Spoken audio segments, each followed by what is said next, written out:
మోకాల నొప్పులకు ఎటువంటి సర్జరీ లేకుండా ఎపియాన్ పెయిన్ క్లినిక్ అందిస్తున్న అత్యాధునిక చికిత్స.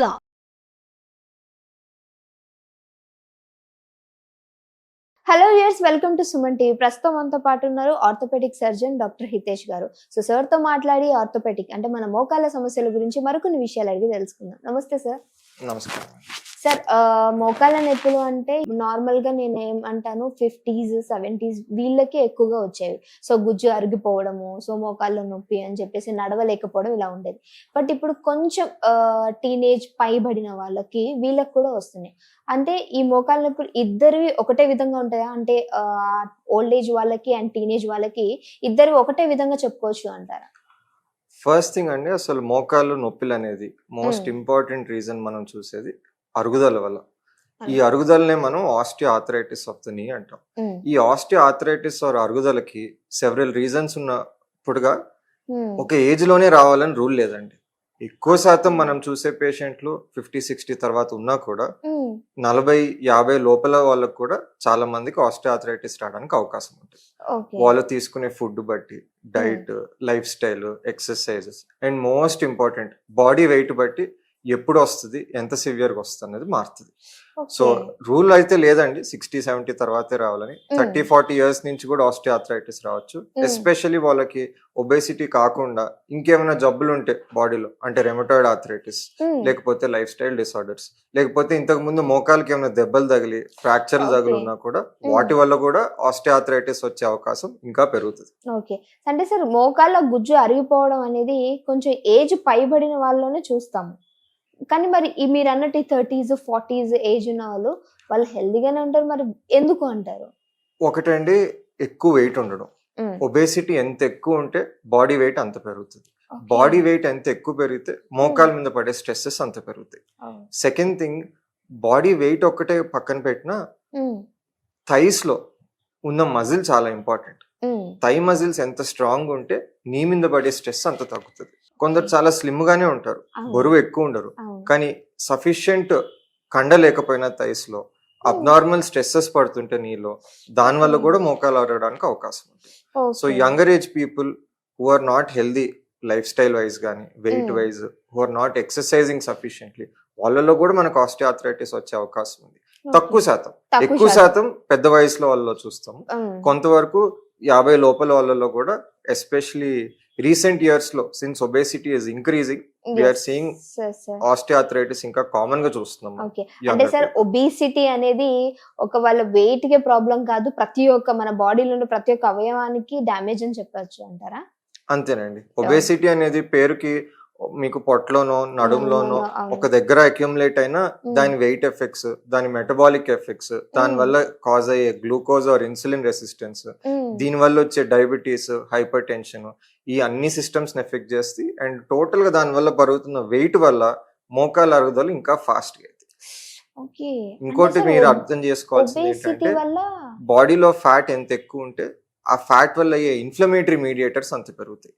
ఈ ఇన్ఫ్లమేటరీ సబ్స్టెన్సెస్ బ్లడ్ లో ఉన్నట్టు డిఫరెంట్ జాయింట్స్ లో, బోన్స్ లో అండ్ అదర్ ఆర్గన్స్ లో ఇన్ఫ్లమేషన్ కి లీడ్ చేసే ఛాన్స్ కూడా ఉంటుంది. ఓకే సార్, కొంతమందిలో ఒబేస్ గా లేని వాళ్ళలో కూడా మనం ఈ మోకాల నొప్పులు అనేది చూస్తూ ఉంటాం. అవును. సో దానికి ఏంటి రీజన్స్ అయి ఉండొచ్చు సార్? ఒకటి, వాళ్ళకి ఒకవేళ చిన్న వయసులో మోకాల దగ్గర ఏమైనా దెబ్బలు తగిలి లేకపోతే ఫ్రాక్చర్స్ అయ్యి అవి ట్రీట్మెంట్ తీసుకున్నా లేకపోతే కరెక్ట్ గా తీసుకోకపోయినా దాని వల్ల కూడా ఆ జాయింట్ ఫ్యూచర్ లో డ్యామేజ్ అయ్యి ఎర్లీ ఆస్టియో ఆర్థరైటిస్ రావడానికి ఛాన్స్ ఉంటుంది. రెండోది, కీళ్ళవాతం అంటే రెమటాయిడ్ ఆర్థరైటిస్ అనే జబ్బు ఉన్న వాళ్ళలో మోకాళ్ళలో ఇన్ఫ్లమేషన్ ఎక్కువ అయ్యి దాని వల్ల అరుగుదల ఎక్కువ అయ్యి ఆర్థరైటిస్ వచ్చే ఛాన్స్ ఉంది. ఈ కామన్ అండి. అన్కామన్ రేర్ కండిషన్స్, కొన్ని ఇన్ఫ్లమేటరీ కండిషన్స్ ఉంటాయి, అవి కామన్ గా చూడము. అట్లాంటి ఇన్ఫ్లమేటరీ కండిషన్స్ ఉన్న వాళ్ళకి కూడా early onset osteo arthritis or arthritis of the knee రావడానికి అవకాశం ఉంటుంది.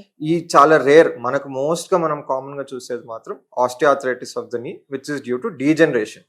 అంటే పై ఎముక, కింద ఎముక, ఫీమర్, టిబియా ఒకదానిపైన ఒకటి రాసుకొని మధ్యలో ఉన్న గుజ్జు అరిగిపోవడం వల్ల వచ్చే జబ్బు ఆస్టియో ఆర్థరైటిస్. ఓకే సార్, మీ దగ్గరికి ఎక్కువగా అంటే యంగర్ ఏజ్ పీపుల్స్ వస్తారా, లేకపోతే ఓల్డ్ ఏజ్ లో ఉండే వాళ్ళు వస్తారా ఈ సమస్యకి? ఎక్కువ 50 ఇయర్స్ తర్వాత వాళ్ళే వస్తారండి.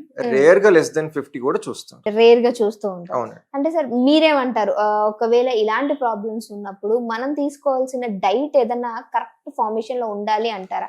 అదేమన్నా ప్రధాన పాత్ర పోషిస్తుంది అంటారా? డైట్ కి బోన్ హెల్త్, జాయింట్ హెల్త్ లో చాలా ఇంపార్టెంట్ రోల్ ఉంటుంది. అంతగా అందరూ డిస్కస్ చేయరు, కానీ diet, lifestyle, body mass index or obesity వీటిని బట్టి కూడా మన bone health as well as joint health మారుతుంది. Excess sugars, highly processed foods, saturated fats in the form of trans fats ఇవన్నీ ఎక్కువగా తీసుకోవడం, and most importantly cool drinks, smoking, any carbonated drink excess గా consume చేయడం and smoking regularly, all of these produce free radicals. అంటే blood లో oxidative substances పెరిగి ఈ indirect గా బోన్స్ మీద, జాయింట్స్ మీద ఎఫెక్ట్ చూపించి తొందరగా మోకాలు తీయడానికి they take part in the process. So వీటి కాంట్రిబ్యూషన్ వల్ల లేట్ గా రావాల్సిన డీజనరేటివ్ చేంజెస్ ఎర్లీగా వస్తాయి. మోకాల మధ్యలో ఉన్న గుజ్జు హెల్త్ డ్యామేజ్ అయితే దానివల్ల జాయింట్ డ్యామేజ్ అయ్యి తొందరగా ఆర్థరైటిస్ వచ్చే అవకాశం ఉంటుంది వీటి వల్ల. సో ఈ ఎక్కువ రెగ్యులర్ గా కన్జ్యూమ్ చేసే వాళ్ళకి with improper exercise, with obesity, ఇవన్నీ ఇట్స్ కాల్డ్ మల్టీఫాక్టోరియల్ డిసీజ్. సో ఈ excess wait, lack of exercise, lack of muscle training, with unhealthy food habits ఇవన్నీ కలిసినప్పుడు తొందరగా ఆస్టియోఆర్థరైటిస్ రావడానికి రిస్క్ పెరుగుతుంది. ఓకే, అంటే కూల్ డ్రింక్స్ అనేవి అంత డేంజర్ అంటారా sir? Cool drinks, carbonated drinks అన్నిటిలో కలిపే ప్రిజర్వేటివ్స్ యాజ్ వెల్ యాజ్ వాటిని కార్బోనేట్ చేసే ప్రాసెస్ లో అవి బాడీకి వెళ్ళినప్పుడు అవి కాజ్ చేసే రియాక్షన్స్ నాట్ జస్ట్ గట్ లో అండి, ప్యాంక్రియాస్, స్టమక్కే కాదు, once they enter into blood they can release free radicals which also affect joints and bone health.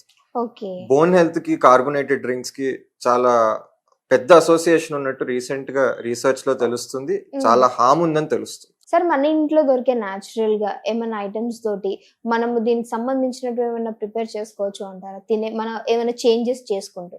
So మనకి bone health and joint health పెరగాలంటే, మెయిన్ బోన్ లో ఉన్న quality పెరగాలి, మధ్యలో ఉన్న గుజ్జు హెల్త్ పెరగాలంటే డెఫినెట్ గా కొన్ని ఫుడ్ ఐటమ్స్ ఉన్నాయండి which we can take. Non vegetarians కి అయితే హ్యాపీగా ఫిష్ తినొచ్చు.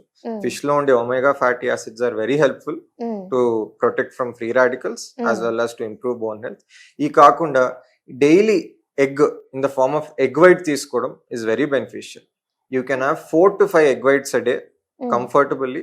It is advisable yellow part ని తీసేసి వైట్ పార్ట్ ని తినడం is healthy. ఓకే, డే కి 4 నుంచి 5 egg whites తినచ్చు ఇట్లా. ఈ కాకుండా లీన్ మీట్స్ తినాలండి. లీన్ మీట్స్ అంటే chicken or meet which is less in fat. అంటే మటన్, లివర్, లంగ్స్ ఇట్లాంటివి కాదు, chicken and chicken related bird products which have more muscle, less fat. These are healthy for bone as well as health. Prawns, fatty forms of meat, pork ఇట్లాంటి వాటిలో fat, cholesterol ఎక్కువ ఉంటే అవి avoid చేయాలి. Lean muscle mass or lean meats ని ఎక్కువ consume చేయాలి. Okay sir, ఇవి కాకుండా వెజిటేరియన్స్ కి వచ్చేసి కూడా ఉన్నాయండి ఆప్షన్స్. వెజిటేరియన్స్ మేము తినలేము, మాకు కాల్షియం, వైటమిన్ డి రావట్లేదు అనుకుంటారు, కానీ vegetarians can have paneer which is cottage cheese. They can also have cheese. మన రెగ్యులర్ మార్కెట్ లో దొరికి అమూల్ చీజ్ లోనే చాలా ప్రోటీన్ ఉంటుంది. అందరు అది ఓన్లీ ఫ్యాట్ అనుకుంటారు, కానీ ఫ్యాట్ తో పాటు there is good protein. There is అప్పుడు ఈ మధ్య సోయా వస్తుంది, soya chunks, meal maker, then you have tofu. These are all good sources of protein as well as they contribute to improving the health of the joint. And especially ఈ రెండు bones మధ్యలో ఉండే గుజ్జు అయితే ఏదో ఉందో ఆ గుజ్జు హెల్త్ పెంచడానికి వాల్నట్స్, సీడ్స్, బెర్రీస్ ఇవన్నీ కూడా they play an important role. And ఇవన్నీ పక్కన పెడితే మనం రెగ్యులర్ గా కిచెన్ లో వాడే టర్మరిక్, పసుపు కూడా ఫ్రీ రాడికల్ స్కావెంజింగ్ అంటే ఈ ఆక్సిడేటివ్ స్ట్రెస్సెస్ తగ్గించే capacity, and it is known to improve joint health. అట్లని పసుపు ఎక్సెస్ లో కన్స్యూమ్ చేయక్కర్లేదు, అవాయిడ్ చేయకుండా మన డైలీ తెలుగు వంటల్లో వాడే పసుపుని కంఫర్టబుల్ గా we can continue to use which is good for health. So చూసారు కదా, చాలా పూర్తి వివరణ మోకాల నొప్పుల గురించి చాలా చక్కగా వివరించారు డాక్టర్ గారు. Thank you so much sir. Thank you.